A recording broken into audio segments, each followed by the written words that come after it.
Danielle Scott, it's good to see you. Thanks for being on the show. Super excited, man. Oh man, when was the last time that we were in the same gym together? I was trying to think before I got on here. It's been a little while, hasn't it? Yeah, so Ryan, thanks for having me on the show. And it has been, shoot, it must have been Uh, 2000. let's see, 2000, Your last games was when? maybe. I retired right at the start of 12, Well, so okay. I was in the gym through 11. So I'm guessing that's probably when we were there. Yeah, my last time in the gym was in 2013. Yeah. So yeah, so it must have been 2011. Wow. We'll get to all of it, but what was it, what like what did you know that like it was going to be your last time in the gym? I'm just like your career is just was so long. Did you ever was there a final, I don't know, final instance or experience that you had where you're like, okay, this is it? No, so my end of my career didn't finish exactly on my terms. Um, Aha. so I went away to Brazil with an idea of coming back because I was invited back in the gym after the 12 games. We won silver medal, and I was invited back into the gym by Karch, became the head coach, Right. and um, but it wasn't my best summer. I can say that I was in and out of California, so I wasn't super consistent with connecting with my teammates, and even my performance wasn't the best. Wasn't the worst, but it wasn't my best, right? Right. So I went away to Brazil knowing, okay, the skills I need to work on and things. And, I was told that I would be able to come back and then we'll see how things go. And so I went away with a mindset of like, okay, I'm going to be in my best shape. I actually was in the top 10 with blocking in Brazil, one of the top leagues in the world, Right. and just doing well with my team and really in good shape. I was rocked out, ready to take on any time. And I got that phone call that I've heard other people have gotten, Yep. but it had yet to happen to me. And so when I was, I got a call and was told that it was time for me to retire. I was like, no, what? I am so ready to take on any challenge. But So in the so you were thinking that you were going to go another quad? I was, yes, I was going. Holy cow. I mean, I've said before, if you cut me, you would probably see red, white, and blue Yeah. because it's in my veins. And I think anyone who gets on that journey of trying to accomplish something, Yeah. it's like the gold medal. As long as you're healthy and you're able to contribute something, Oh you know, yeah. how I would contribute to the team. Like even my 2012 experience, I was more, helping from the bench, being ready to come in, Mhm. giving my insight and things like that. Being a veteran on the team, right? Right.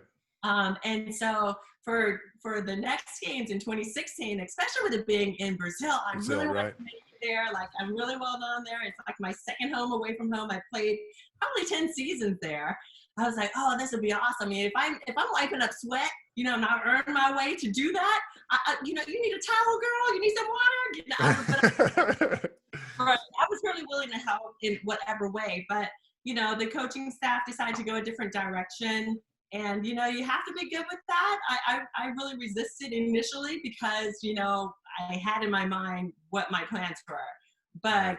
God has His own plans for me, and I know that. For that short moment, I was just like, no, this can't be happening. I want, this is what I had planned, but it worked out for the best because my mom ended up being ill, and I Mhm. was able to spend that time with her. You can't take time, you can't put a medal on Right. time spent with a loved one, especially in their time of need. So it ended up working out. It was a blessing in disguise, and actually ended up starting to work with high performance at that point, and starting some coaching. So Very there's cool. a plan if you trust and believe, and it's worked out fine. So when that happened, did you play any more seasons overseas, or were you like, okay, this is kind of writing on the wall, like it's time to move on to whatever's next? I definitely feel like I was capable to continue to play even at, I don't know, maybe when I was like 39, 38, Yeah. 39. I was in really great shape. So I never put like an age on anything, but I did have my daughter. My mom was ill. And so at that point, I didn't really consider going back just because of circumstances. And then after that, I started finding my path in different things. So I work with America with financial services.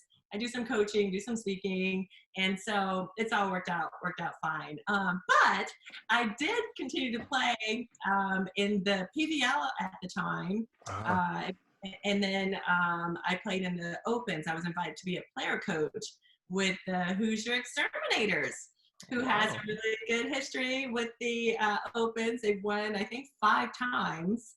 And so I was player coach, more coach than player, but it was so fun to get out there, going out of position. I was a DS one Oh, game. no way. You know, That's and that's like a middle's dream.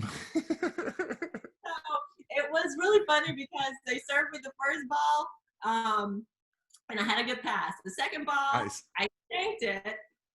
But when you have a mentality like, okay, serve me, because Right. I'm gonna nail this, good things happen. The next one after that, overpass for a point. But then I had a good one, and then they stopped serving me. They didn't know the pattern, how the pattern would continue. That's But funny. What are your thoughts about the newly announced the Athletes Unlimited League coming next year? Well, I mean, hopefully, if everything keeps going in the direction that we all hope it does. But when you heard that, what were your thoughts? why can this have happened 10 Yeah, years no, seriously, seriously. Because when I heard it, I you know how it is. Like you always think to yourself when you're in your career, you always think to yourself, I wonder how much of a pay cut I would take to be able to stay in the U.S. and play. And it's probably different for everyone else. I mean, playing overseas it has its advantages, but it also it's tough. It's a grind, and so when that came out, I just thought, what would it take for me to stay? And a number of the U.S. players I think are staying, but they're also in leagues that are allowing them to also play and then go play in their leagues. And so it'll be interesting how it all shakes out. I'm curious to see how popular it is and how it goes. I just wanted to see if you had some thoughts on it. Yeah, I think it's an amazing concept. It's something that's totally different. And, if they really can get some television buy-in, I think Yeah. that's what's been mostly to help a league grow, to get exposure, to Right. have some funds coming in to support it. I think I love the concept. I love that the players can potentially have stock in it, Right. and I love, just how it's the way it's going to be competitive. It's a whole new concept. I think Yeah. it's pretty ingenious, and I think it's going to attract a lot of people. I think players who are international will want to come here just because it's United Yeah. States, Yeah. right? And so they'll be Yeah. willing to take a pay cut. And then Right. even the top players, they're really great players, who maybe don't make their national team or Right. Olympic level because it's such a limited pool of people who can Right. actually accomplish that. But Well, I think you better start getting back in shape because they might be calling your number. You have to strap them on again. that's so funny. My best friend, she called me. She's like, "Did you hear about the league? Are you getting in shape for it?" I was like, "If I had an opportunity to coach, that would be amazing." So That's awesome. Let's take you all the way back. So how did you first get into volleyball? Like where did you find it? Why was it appealing to you when you first started playing? all right. So I've shared before, I was super shy and quiet when I was a kid. So finding sports was like a way to help me become into who I am, like Yeah. grow, right? And so I was first exposed to volleyball when there was PE in school every Mhm. day. And then I went on to 6th grade, and I always love to share this story. Back then, 6th graders weren't able to play on the team. And so I was like Adam Sandler of Waterboy. I was a water girl just to be around. And then the coach would throw me in sometimes. So then I played, I practiced with them sometimes. And then 7th and 8th grade, I joined the team. But I didn't really start playing club until I was a sophomore in high school. Uh-huh. And that's when, I really started getting exposure with the opportunities to earn a scholarship. Someone asked if you think you might ever want to play in the Olympics. I was like, what, me? I was like, okay, let me borrow that. That could be something that's possible, right? And so that's how it started. But I was a multi-sport athlete. Yeah. I did volleyball, basketball, softball, track and field. I did volleyball and basketball for 4 years in college. I actually had a red shirt year in basketball when I was invited to the national team, and tournaments. They were just like, come now or don't come at all. And so I forward my redshirt year of basketball with the possibility of actually being All-American. And then I did a semester of track and field. So I did actually 3 sports in college. Wow. What did you do in track? I'm just curious. What events? I did the long jump, the triple jump, the high jump, and I did the 4x1 relay. Wow. I was the anchor, not because I was the fastest though. I'm like, give me the lead and I'll hold on. But I guess what drew me to volleyball of all of the sports is the team aspect of it. I think it's an ultimate team sport, and I was able to be good in it without the attention being focused on me. And so I love that about it, just all the different skills that you can work towards. There was always something to try to get better at. Even at the end of my career, I'm still trying to improve and seeing how I can get better. And so I think that was one of the main things that drew me into volleyball, just, how we celebrate together and just the team aspect of volleyball. I don't think there's another sport really like it. Sorry, other sports. Yeah. Well, we have some bias, so that's totally fine. Because I totally agree. I tell people all the time, volleyball is the epitome of team sports because not one person can always dominate, right? You're always dependent upon the next person to whatever it is. I don't care how good you are. You're not going to be able to dominate the game because you're always dependent upon your teammates. And so, yes. so you played volleyball and basketball at Long Beach. How was it? Think back a little bit at that time. How was it trying to manage all that? Because I'm thinking back to my college days and just trying to play volleyball with school and having to do multiple sports. It's like, did you were young and dumb, or did you ever get a break? I don't know. I think it started way before college. Time management. In high school, I did my high school sports, which overlapped, not as much as they do now because all sports are pretty much year round, but they overlap. So I did club volleyball and I did AAU basketball.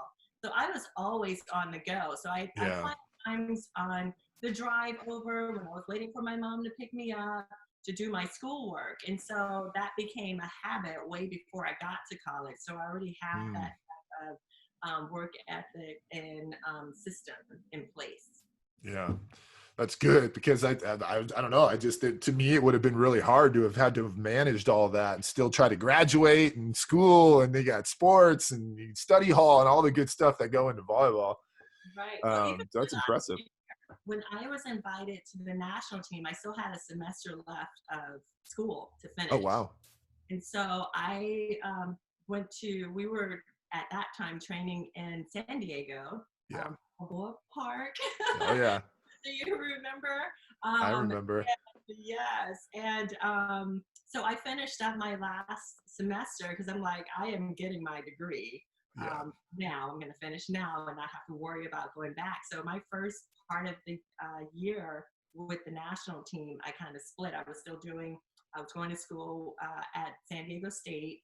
And then I went to some of the tournaments and I was Grand Prix and one other championship I was able to participate in. And so, you finished school, you're on the national team. What year was that? As your 94. Okay, 94. So you had a couple years before 96 to kind of establish yourself on the team a little bit. And because my last year of college was in 99, and then then 2000 was Sydney. And so it was like, hey, it's either sink or swim. It's, you're going to be good enough or you're not. And, for a young college guy to try to come on and immediately go onto the team, I'm assuming it's the same for the women as well. I mean, it's really tough. Sure. I definitely had to work my way into the program. Anyone who knows volleyball, it's like you kind of can tell how you're progressing and if you're going to make, travel rosters and what your role is on the team. So definitely had some time to do that, to get to know the players and all. But I tell you, Heather Bound was one player who did exactly what you did. She came in the year before 2000 and she crushed it. Yeah. She was amazing. Yeah, she did an awesome job. Yeah. Go ahead. Go ahead. Sorry, I didn't hear that. No, I'm saying it's very difficult and rare Oh that yeah. and then make such an impact. You know, another Yeah. player who did that was Kim Willoughby, just because she was able Hmm. to pass. You know, we were lacking that skill. Not just because of that. Obviously, she was a great all-around player, but Yeah. her being able to pass at the time was something the team needed. And so, swooped right on in and earned a spot. Although Yeah, it but wasn't right in college, right? you're talking about two people, right? And so, like, my point is valid, right? It's really tough to come in because you guys. Well, I remember when I first came on the team, I'm like, you had guys that had been on the team for like 10, 11 years that, you know, you're this new kid trying to take their spot. And you know how it is too. You take someone's spot and then their chances of getting good contracts overseas goes down. It's not just about the national team. It's all of these different factors. And so it was an interesting time. You know, I tell people all the time that I was what I call blissfully ignorant, meaning I could just, you know, I was just there to just play ball. Like, you know, I didn't know about all these other dynamics that were in play, but because I was just blissfully ignorant, right? I was just doing what I could do every day. And it was, I mean, luckily it was good enough to stay and make a mark. And so, um, talk about the evolution of the national team in your eyes as you kind of prep up to go to Atlanta in your first Olympics all the way through London in 2012. Sure. So yeah, definitely my role in particular changed, but I think gym culture or dynamics changed as well. When I joined the team in '94, it was definitely like veterans had the whole say, rookies had no voice. Yeah. Whereas over the years, there is an equality there. You know, everyone's going for the same goal. You know, there's that word competition that was made up, which is great because you want to compete, but you want everyone around you to do well also, which is Yeah. always my philosophy anyway. Like, I would tell you whatever knowledge I had, share that with you, but then you got to beat me, right? So Yeah. I was just kind of Right. like that anyway. But yeah, so from '96, I come in as a rookie and I earned a starting spot the last two games as we ended up losing to Cuba. Cuba screwed up their pool and we crossed with them sooner versus later. You know, they went on to win 3 consecutive Olympics gold Right. medal. Right. And so we crossed with them sooner versus later. I earned a starting spot and maintained that until 2008. So I earned a starting position throughout that time, but it was never anything like guaranteed. I had to Right. work Right. for it. I always felt like I was on the bubble, and you kind of have to feel that way, even if someone else's perception isn't that. But yeah, and so then I took actually a 2-year break from the national team after '96 and tried out for the WNBA. I don't know if you knew that. I did not know that. Interesting. So you were still playing basketball as well up to that point, or oh no? That was after 7 years, you know. Oh Then geez, I was like, that takes some courage. love to stay at home and play, even if it's just, you know, for a season. So, and it turned out, you know, professional season was in the fall and spring, Right. and then basketball was in, you know, the end of spring and summer, right? Huh. And so it worked out. I trained my first year just kind of coming and going with Los Angeles Sparks. And then the next year I tried out with them again and didn't make it. And then the third year I tried out with Portland Fire. They don't have a team anymore. I was named to the training roster. And then they cut me right before the first preseason game, or they wanted me to go get new stats, but I didn't want to start all over. So I Right. went on a path with volleyball. So then I came back to the national team in '99, I think it was. And I was a veteran on the team. So I went from rookie to veteran on the team. Mm-hmm. Of us, I convinced Tara to come back and join us. And, you know, we ended up playing for a bronze medal. And then the next year, you know, in my career, we were ranked like number 1, 3 of my 5 Olympics, and the gold still eluded us. We'll get to that. We'll get to that because I want to get your thoughts on that. But because I have some questions, I think I have questions that a lot of people have, and I wanted to get your thoughts on it. So, Sure. so 2000, you guys played for bronze. Yes. And then in 2001, you're thinking that next quad, you feel like you got a pretty good team heading into Athens then. Sure. And, you know, we had several players who maintained, and then we had some players come in and join and add to, you know, over Yeah. the years. There's an open door of players filtering in, and then Right. trying to fill a pocket of players who maintain some stability.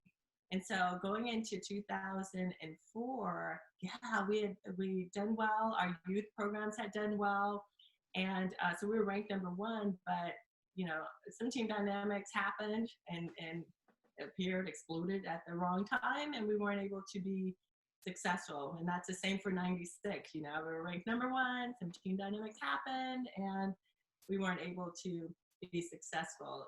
As hard as Isn't it interesting how important that team culture ends up being? Look, you can have all the talent in the world, because I just think back to our 2000 team, my first Olympics. We had a lot of really good players too, a lot of really good talent. But to your point, our team dynamic was all off, kind of. We didn't have the right winning culture, and so it's interesting to hear you say that. You know, you guys are ranked number one. You obviously have really a ton of talent. Just being able to wrangle all that talent together and put it together in a cohesive culture is really what oftentimes is what takes teams over the top and allows them to be super hyper successful. Sure. Yeah. And then, you know, just being able to have something in place to manage when something does pop up. I Right. think that is, you know, super important as well, which Yeah. is a great job. But we, you know, we do what you can at the time. Yeah. Learn and know better and do better.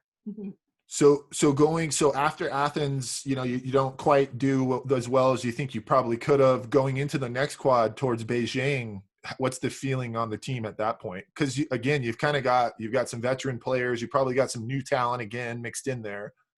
Sure. So, funny story. Walking back in Athens in the village with Al Monaco, who was president at the time. You Yeah. know, and he has his arm around my shoulder. We're walking back, and he starts to thank me. Oh, Danielle, you've done such a great job for USA. Thank you for your dedication. I'm listening to him. You're like, wait a second. I'm not going nowhere. It's like, so it's always funny to meet up with him and bring that back to his memory. But yeah, I still feel like we had a lot of players returning.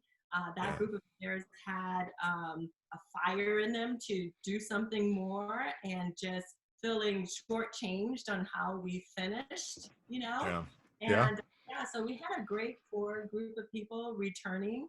And then Long Ping comes on the scene, you know, with her different system and philosophy. She was the Iron Hammer, you know, That's and right. she had success, you know, previously as a player, and obviously as a coach as well with the Chinese national team. And so with her coming aboard, it was a different style of play. It was a different system of play, and more than being like, okay, we're going to do this. She had, you know, obviously her plan, but she allowed the team to really work together and talk about what was going to be best for our team to play. And I think that brought us together more because we weren't really used to that. And so we had to really think about and figure out our system of play. Yeah. And you know, obviously, you know, another thing that happened at the games, our good friend and teammate was Bachman's and Hugh McCutcheon, the men's coach at that time. You know, that incident happened. And, you know, you have something you're playing for more than, you know, yourself or even a gold medal. That changes also the team dynamic. And so talk to me about Beijing. So, I mean, you guys obviously, again, were you ranked number one still, or you were up there pretty high though, weren't you? Number one, we were in the top 5. Okay. We weren't expected to necessarily be on the podium outside of our group. You know, what other people think and what a team and their goals are always, you know, interesting. And it's more important what your goals are and focus are and how you're going about accomplishing that versus the outside distractions, right?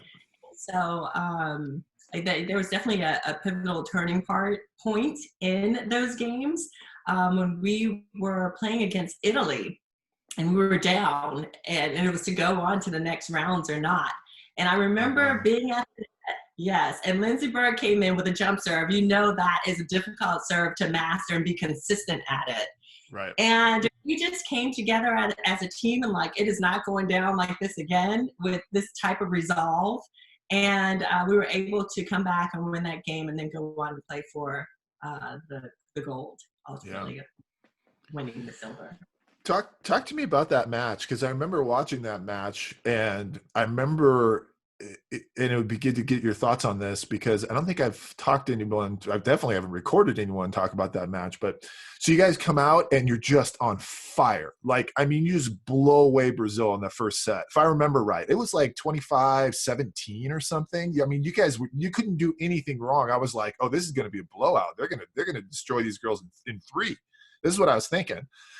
And then, whatever, Brazil did what they did, but they flipped the switch. They put some pressure on you, and, it almost flip-flopped because you ended up losing the next 3 sets. So what's your mindset in that game?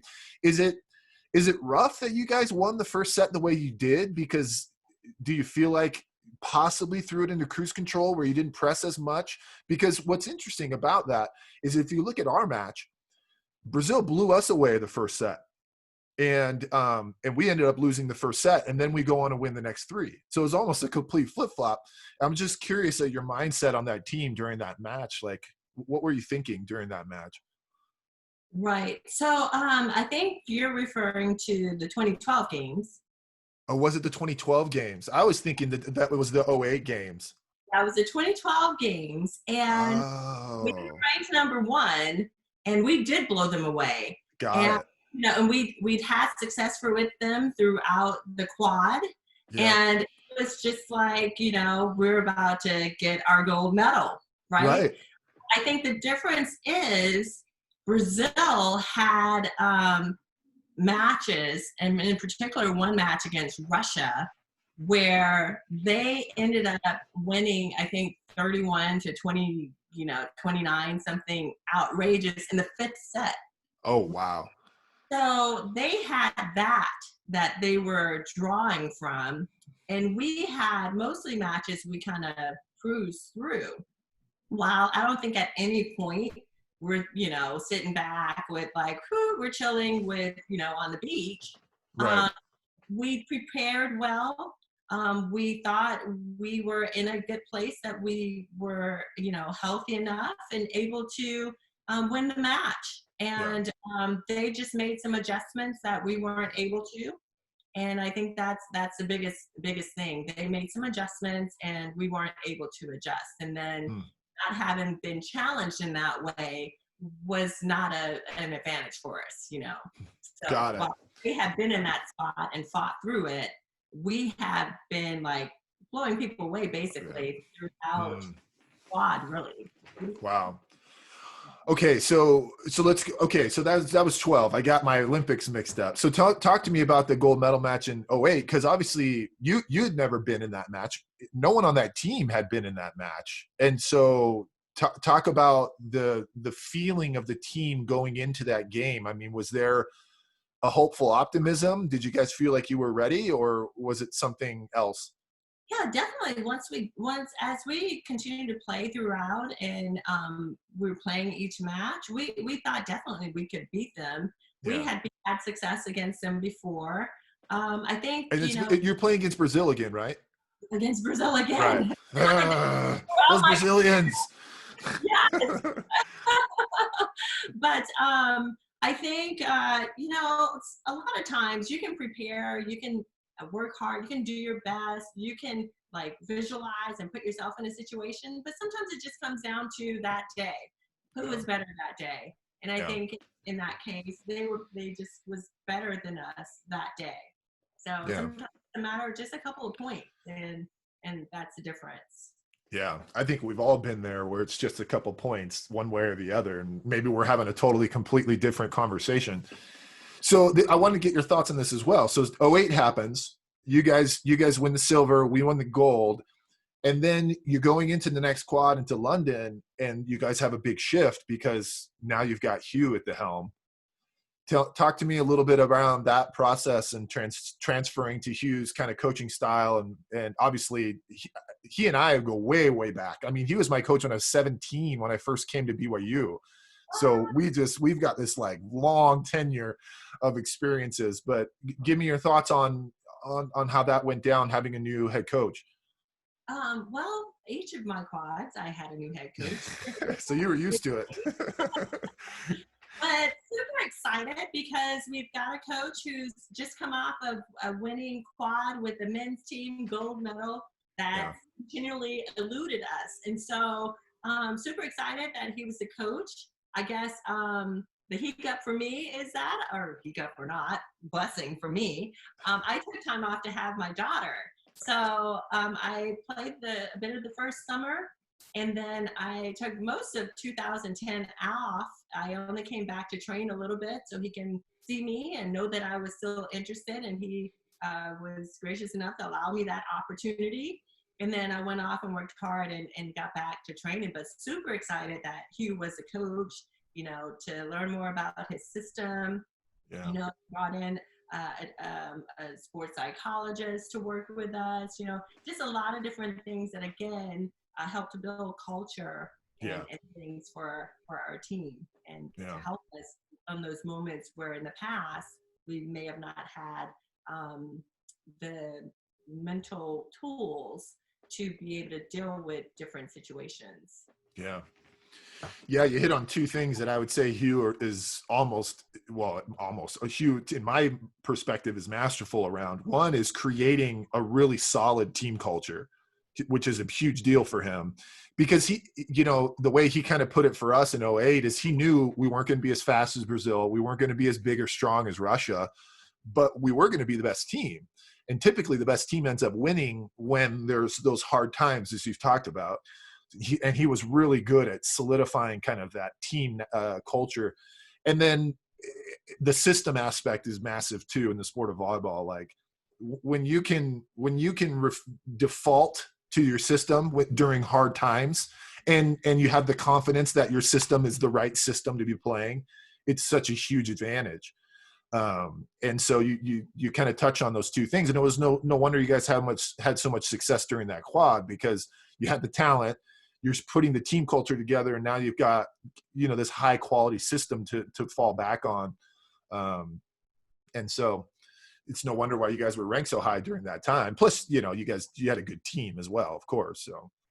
Sure. I think you did a really good job of balancing the veterans with youth as well, and again, adding those tools of having someone to talk to and being able to open and talk to each other, growing closer as teammates, all things that I wish actually I had done a little bit earlier in my career, like taking time to get to know my teammates a bit better. I mean, always there were a pocket of, teammates that I was closer with, and that happens on team, but really making time to know, the team better. Yeah. Okay, let's get to the question that I had. So, here's a question I get a lot. You have 27 Division I men's volleyball programs. You have 345 Division I women's college volleyball, Division I college volleyball programs. The men have won 3 gold medals, 2 bronzes. The women have won 2 silvers, 3 silvers? 3 silvers. 3 silvers and bronzes.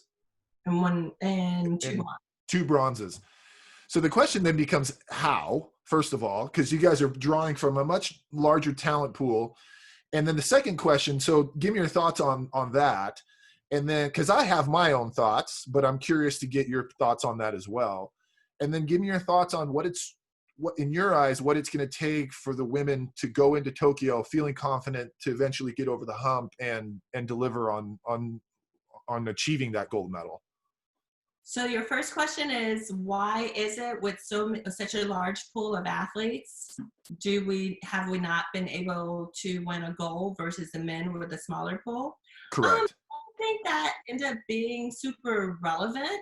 I think it's a matter of who's training in the gym, who can buy into system, and then the coaching style and the players, all that mixing together at the right time. Yeah. I think our mental game has gotten a lot stronger. So going into Tokyo, I think that, you know, with the athletes that we have, and now even having this longer time to prepare, I've heard players talk about, you know, now we have time to recover from some injuries Right. and really be a lot stronger going into Tokyo 20 played in, you know, in 2021. Right. So I think the biggest thing is to continue on that path of creating and having that great culture, and really, really, you know, more than just believing, but just doing, and not looking towards, you know, the goal, but every step of the way, focus on that, like being present. I think that's the biggest thing is not looking on what you've done behind in terms of, you know, of we've beaten this team 20 million times, we can do it again. That's important to have that in the pocket. But just being present in the moment, being connected through each play. And then I think, again, like when the time comes, having that strong system together, the team culture and dynamic together, they can do it. We can do it. We can win that gold. I'm totally with you. Mm. It's gonna happen. I mean, it's just we have volleyball, the culture of volleyball, the quality of coaching that we have, the resources that we have. I mean, it's gonna happen. Yeah. I'm sure of that. But as you know, the margins of error, especially in a tournament like the Olympics, is so small, and so it's those little things. Because I tell people all the time that a gold medal is simply the end result of a very long journey, Sure. right? And your ability to respect the journey is really what allows you to get to the end point of being successful in the end. Because the quad going into Beijing with our last gold medal run was not a pretty quad for us. I mean, we took 10th at World Championships, we took 4th at World Cup, and those are tournaments that are really close to '08. And so, you know, there needs to be all the dynamics that we've just talked about need to be in play, of course. And I think they have it on the team now. I'm talking to a number of the players now and just getting to know them and their mindset going into Tokyo. And I think I'll be rooting for them. I know you will as well. I think they're about to do something really special. You know, you got Karch there, who obviously has a mentality around being successful and knowing what it takes. And so I'm excited for him. Whether it happens in Tokyo or some point, it's going to happen at some. Before you and I are gone, it's going to happen. So I'm for sure certain of that. So Sure. And then when it does, hopefully my daughter will be able to continue it, if that's yeah, there is you go. desire, right? Maybe she'll be on the team. I did too. She likes volleyball. She's 10 now. So I'm excited to work with her, play with her around the house. I put Yeah, tournaments, not tournaments, a couple clinics. And so she's having fun with it. And I'm obviously going to support her in whatever she decides to do. But it's really sure. nice. She's a lefty. Oh, And cool. yes, I've got her a little buy-in for setting. So I'm like, Nice. you know, coming from the middle who always wants to set, I'm like, Of you need course. that. But obviously we'll train her to be an all-around player. We'll see how that unfolds as well. It's funny because my oldest son is 13, and he's 6'3", and he wears a size 14 shoe, and he's taller than I was when I was his age, and he has no interest in competitive sports. He just doesn't have it, and so he likes school, he likes reading, he likes playing the guitar and building things. I'm like, look, dude, you go be a 7-foot mechanical engineer, and you be the best mechanical engineer that you can be. So.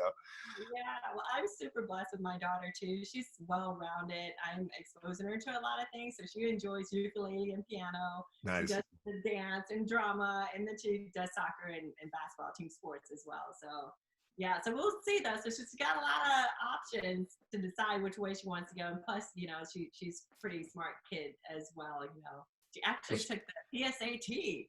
Oh, hey, oh. Testing. Yes. Did you see that they now are not like the Cal State schools, UC schools, something in California have now eliminated all SATs or ACTs. They've eliminated all the standardized testing for college entry. It's something brand new that just popped up. Okay, I wonder if it's because of you know, everything that's happening now. There are no testing sites. It's not Could available be. for incoming students, right? Yeah. Well, you know, that it's just a standard. Everyone's not a great standardized tester, Right. and Oh it yeah. doesn't show your level of intelligence if you can bubble in the right answer, right? And do it fast. Added pressure. um, so let's talk a little bit about just playing professionally. Tell me, so give us a sense of where you played. I know you played a lot of different places, and what were some of your favorite places to play overseas? So actually, unlike some players who played in 12 different countries throughout their Yeah. career, I was blessed to be centralized in 4. Okay. So I played in Italy, in Brazil, Japan, and Puerto Rico. Yeah. And I loved all the places that I played in. So in Italy, I played in Rome, was my first year. Cool. Wasn't my best experience, and I was a little shy coming out of like going to live abroad, just the unknown. Yeah. So I didn't explore as I probably could have. I think even throughout my career, I was really focused on just the volleyball. I definitely could have done a better job of being more balanced in my life. Yeah. But who knows how my career would have turned out. I don't know, whatever. I do encourage people to be more balanced in their sports, school, and social activities. Right. But Rome was really cool, that living there and have the Coliseum right there. But our team, I was one that experienced not getting paid half my salary. Right. So there's that in playing professionally, but it was definitely a good opportunity to get to know Italy. I still have friends all over, really, from all the places that I played. I played in Castellana Grotte in the south of Italy. And then I played up north in Chieti near Torino, which I was able to go to the 2006 Olympic Games that was very held. cool. That was really cool to be able to Yeah. experience that. And then after that, I went back and forth between Italy and Brazil for a bit. Brazil ended up being like home for me. It really was a country that I felt was similar enough, like to Louisiana, in that it's like a hospitable place. Like right. Everyone's fun and welcoming. Everything they had in the malls, you can get from the U.S. like there. The movies were in English, and it was just a really fun place to play. And then I picked up a language. Actually, I speak some Italian. I speak Portuguese most fluently, and I'm studying Japanese right now. Oh, konnichiwa. Yes. Let's see. Watashi wa namae wa Danielle desu. Oh, nice. Very good. I only know how to count. I know some bad words, of course, and I know how to count to 5, just because I think it sounds funny.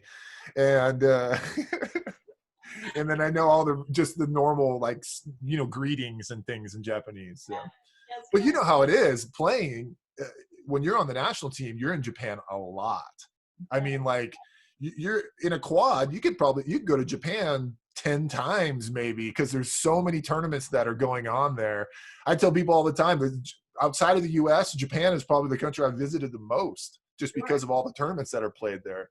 I definitely will agree with that. Yes. Yeah. But I guess the problem with learning language in a different country is everyone wants to speak English. Yeah.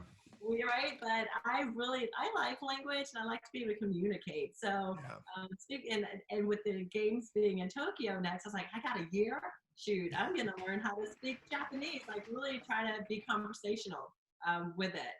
And so, so then I played in Brazil for several years. Love like their fans. My first year in Brazil, I played in Jundiaí, and in fact, I just did an interview in Portuguese. Oh wow! I was a little nervous about it because it's been more than 8 years since I've been there. I've played a while, really, or used the language. And man, I remember my first year. They must have had like 15,000 people in the gym. And they had T-shirts for all of the fans, and they had these little clapper things, and it could make so much noise. Like it was like a really fun environment to play in Brazil. And then so different in contrast going to Japan with their etiquette. Everybody's super super nice and polite. Nice, and they knew just when to cheer and when not to. They're right. Like perfect fans, right? Yeah. was still really fun. I was up north, and so they had a lot of onsens there, the hot springs, Oh yeah. Oh yeah. and so that was really cool. Definitely a cultural difference in like Mhm. in those places. I don't know if I'm sharing too much, but everyone's like nude and it's okay. I'm like, what? Oh yeah. Cool.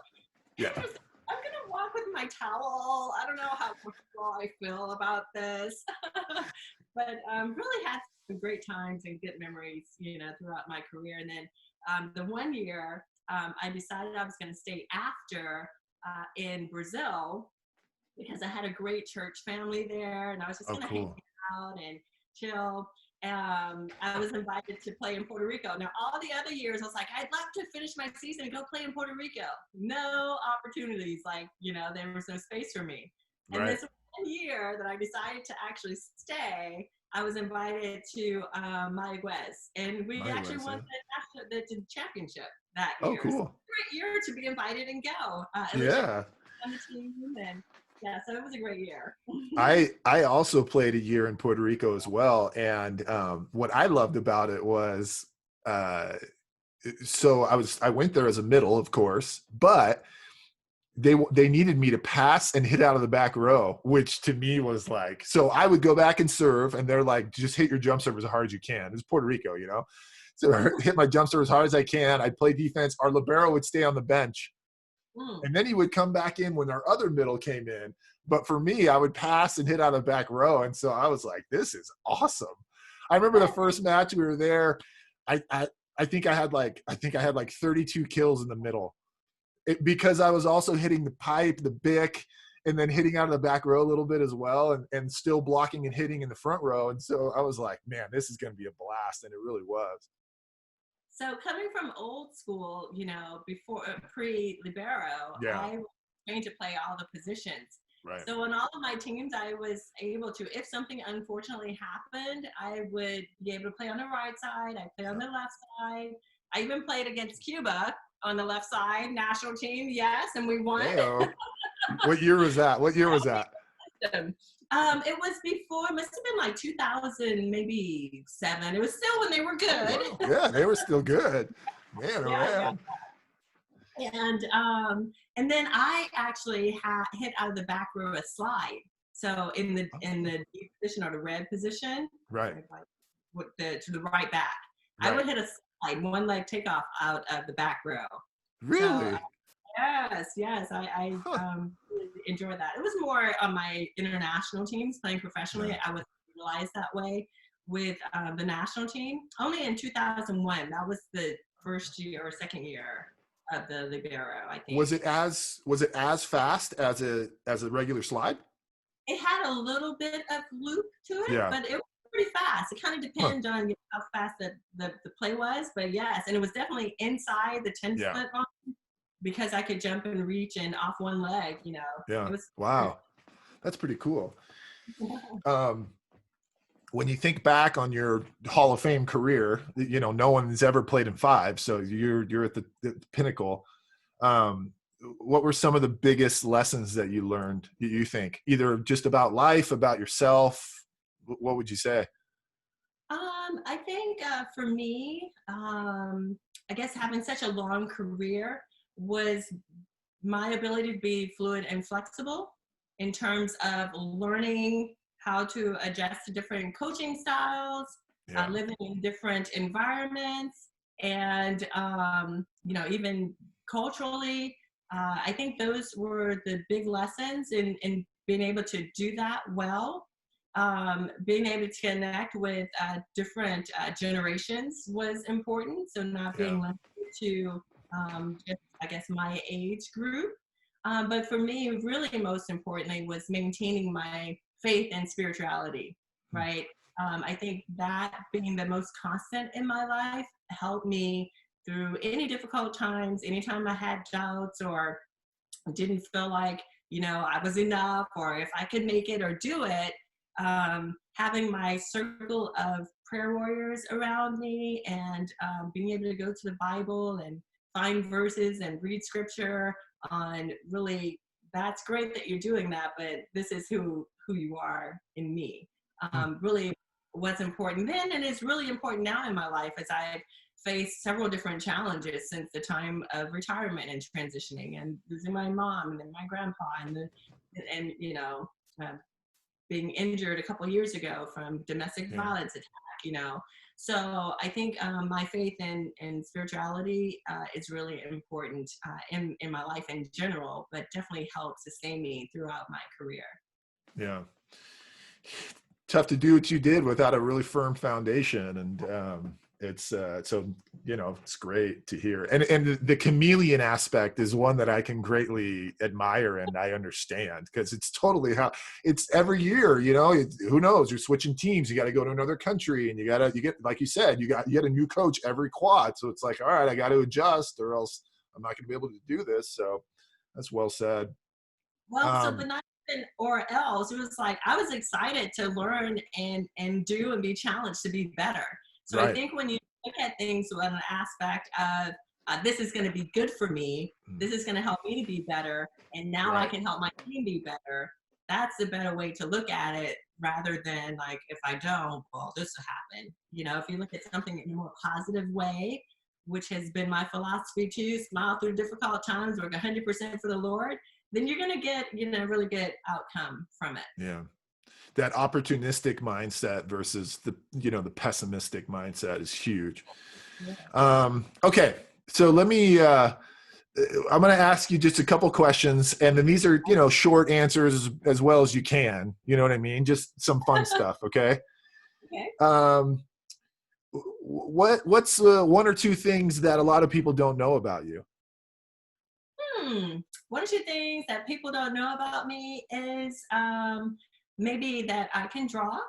I like to sketch. So like if I have a picture, I can duplicate it. In fact, I have a picture that I started with Barack Obama, president at the time, and I had him sign it when we had our meet and greet. Oh, cool. So the only thing is I can't find it. I only have a snap. No.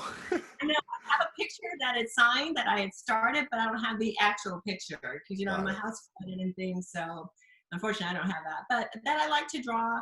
I like to sing, whether it's the best sound or not. I do enjoy singing. Nice.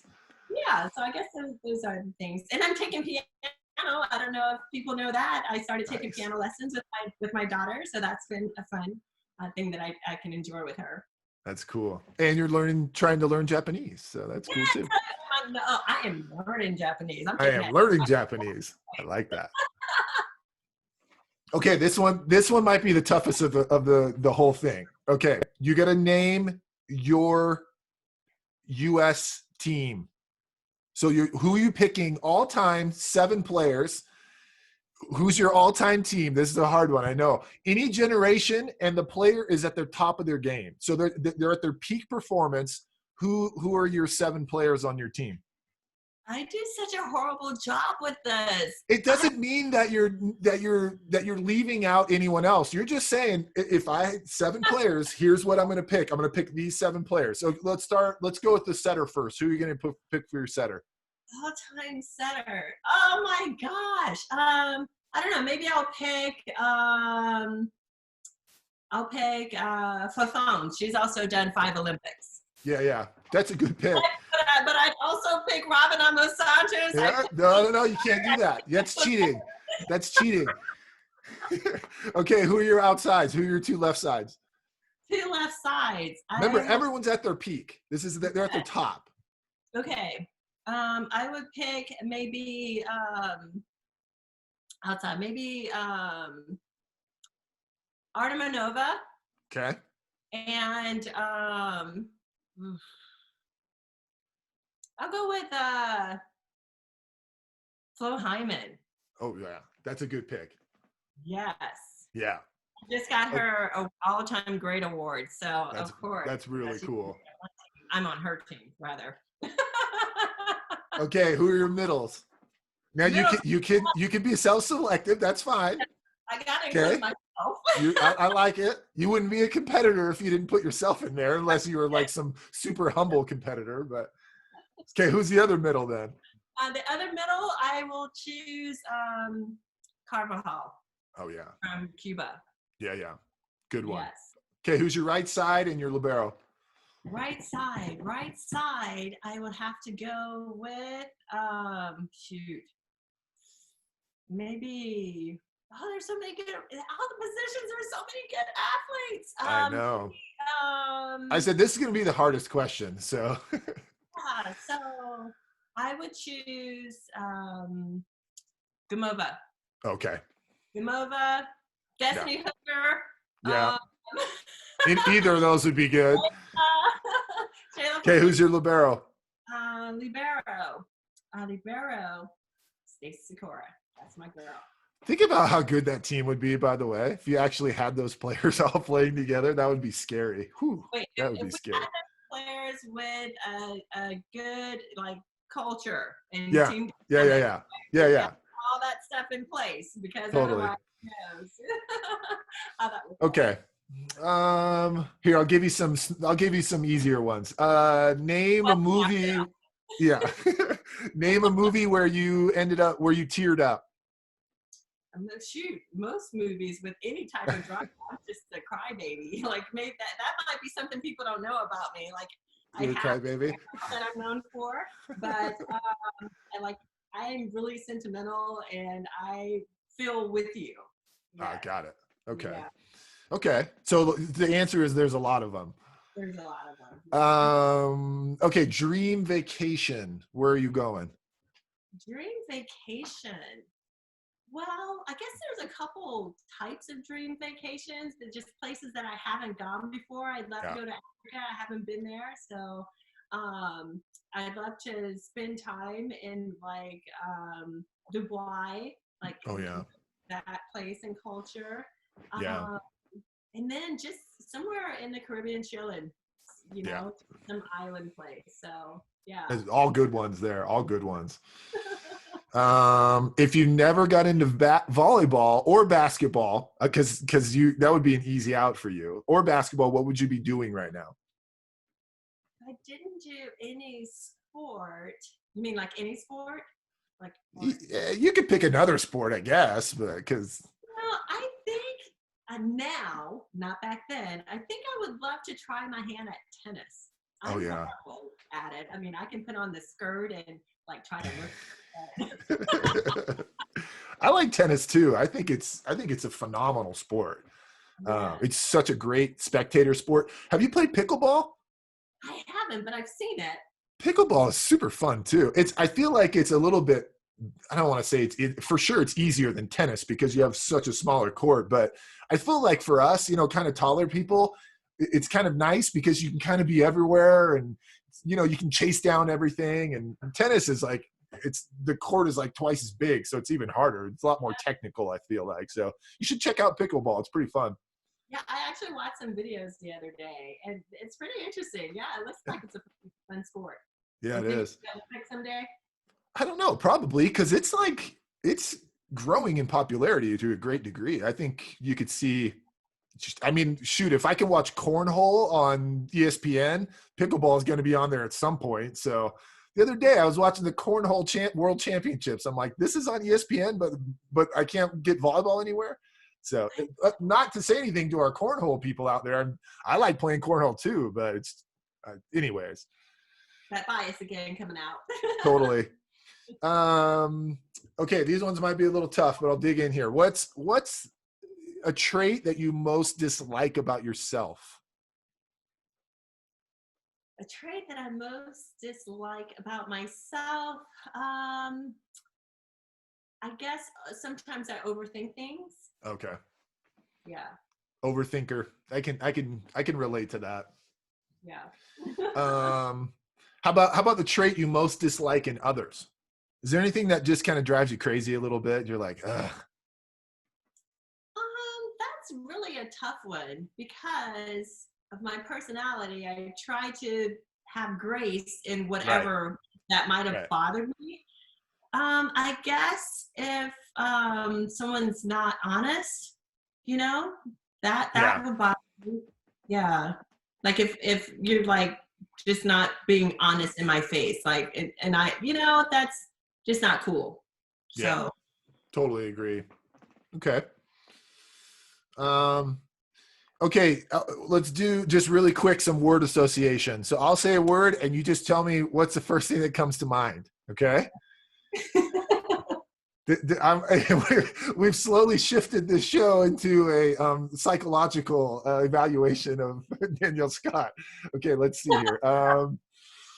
Let's see. Happy place. Happy place with my family. Nice. See, I start you off with the easy ones. I know, right? Thank you. Food. Food. Shrimp. Shrimp. Okay. Movie. Movie. Comedy. Okay. The Olympics. Olympics. Oh, Olympics. Like, what do I think of the Olympics? Excellence. Yeah. Sweat. Sweat. Hard work. Yeah. How about knucklehead? Knucklehead. I'm gonna go. I finally have a movie that came to mind. Dumb and Dumber. Dumb and Dumber. That's a good one. How about the opposite now? How about genius? Genius. Genius. My baby girl. She's Oh, a baby. nice. Well, she has to watch this now, so you can tell her that you gave her multiple shout outs. So. Yeah, well, we call her, like, from young, we've always called her Baby Genius because she started like reading at 13 months, like being able to Holy read. cow. Yeah. I did a whole, like, I did a whole, like, your baby can read. I did, like, the music, listen to Mozart. Yeah. I have one really irritating device. It was supposed to stimulate brain thought, and it just thumped. And then as I got further along in the pregnancy, it thumped more rapidly. And it would only be for a certain period of time, but it drove everyone else crazy. And I don't know the impact it had, but I said, you know what? It can't hurt. And she's pretty smart now. Wow. That's impressive. How about taxes? Taxes. We paid them. We paid them. Yeah. I hope so. Well, I know. Taxes, and I'm so horrible. I'm not even using one word. That's it. That's fine. You're good. It's just more of what comes to mind as you think of these things. Right. Yeah. Well, taxes, I know everyone has to pay them. Like we need to do it to make the society work well. So I'm inevitable. That's my word. Taxes is inevitable. I always put that in there for people that played a lot of years overseas because it's like it's not easy getting your taxes done when you're making money overseas. Like there are a lot of different things that I don't know about. So, but anyway, sure. How about Hugh McCutcheon? Hugh McCutcheon, thinker. Yeah, that's definitely true. Okay, last one. Greatest of all time. Greatest of all time. My Lord and Savior. Okay, that's a good one. You passed the test, Danielle Scott. Thank you so much for being on the show. This was awesome. It's good to see you again. All those many years, wherever we were, whether it was in San Diego, back in the Springs, back in Anaheim. And we appreciate your perspective and all you do for the sport and all you have done. And thank you so much. Enjoy, hopefully not a ton more time of COVID craziness and going back to some sense of normalcy, whatever that looks like, but take care of yourself. Well, Ryan, I want to thank you for having me on the show. I think this is awesome way of connecting with other volleyball players or people just who want to know a little bit more. So I appreciate you including me in that. This is awesome. Alrighty. I definitely will continue to follow. Alrighty. Take care. Alrighty. Oh, if I can add one thing. Sure. My website. Absolutely. I should have asked you, where can people find you? Yeah, so my website, and it's still being updated, is Danielle-Scott.com. So it's DANIELLE-SCOTT.com. You can go there, and if you subscribe, I talk about confidence and self-esteem because that was something that I struggled with.